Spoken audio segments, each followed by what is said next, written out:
What's up YouTube, Johnny here from Sun Wonders to go and show you a deck profile of my Archfiends. Now, this is my own personal build. It really taps into the banishing aspect of the deck. So, I'm going to have a lot of definite unique cards for this deck. Anyways, let's get right into it. So, I am running 3 Archfiend Commanders. You know, he's the main boss monster of the deck, if anything, and he really does help the deck get going. You know, you can special summon him from hand to destroy one Archfiend monster on your side of the field, and honestly that effect is actually valuable. And I'm running 3 Archfiend Emperors because he has a popping effect, and he also could be normal summoned from hand, which could definitely get around the Djinn lock. And granted, his attack and defense will be halved, but that honestly doesn't matter. You probably would want him in the graveyard for this build. Also, I'm running 3 Archfiend Soldiers.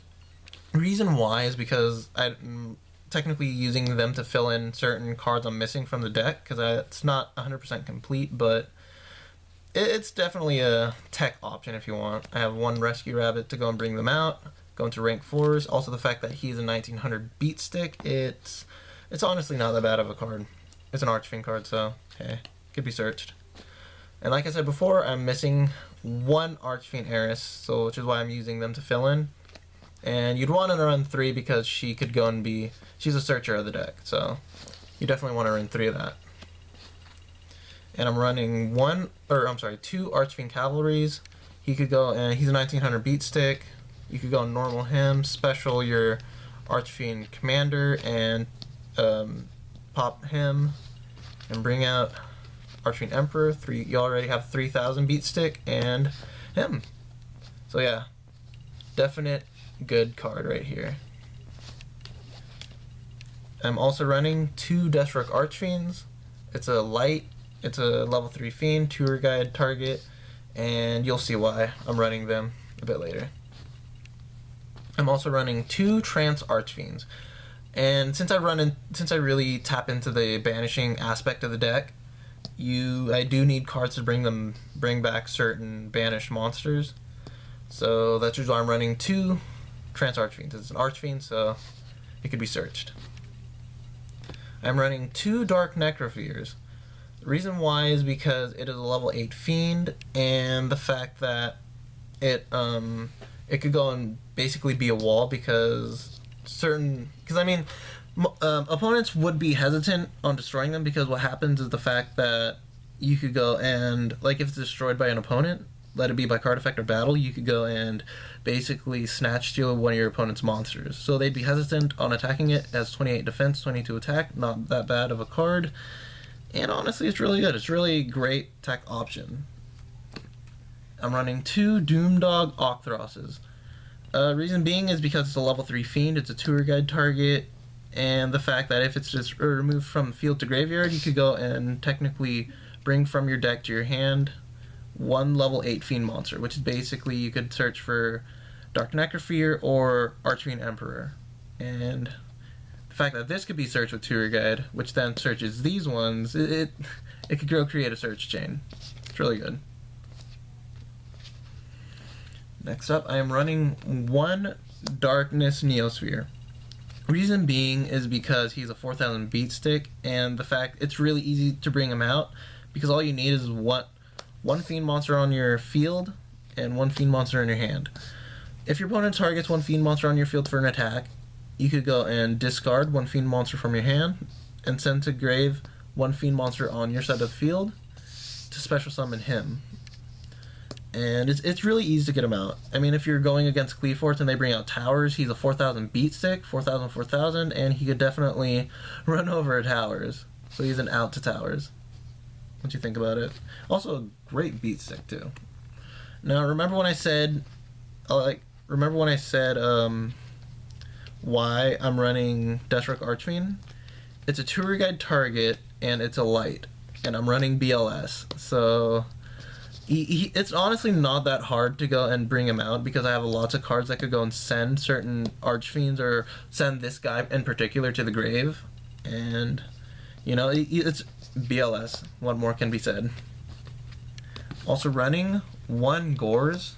He's a relatively old hand trap, but I mean, He's a fiend, and he's technically fuel for darkness, or I'm sorry, dark necrophere. And I don't know. You could go and take him out if you don't like him. I only have him in here because I'm missing certain cards, and he's filler, to be honest with you. Running 1 tour guide, 1 masked chameleon. You'd want to run 3, to be honest with you. Want to run 3. I don't have 3. I only have 1. Filler. And 1 rescue rabbit.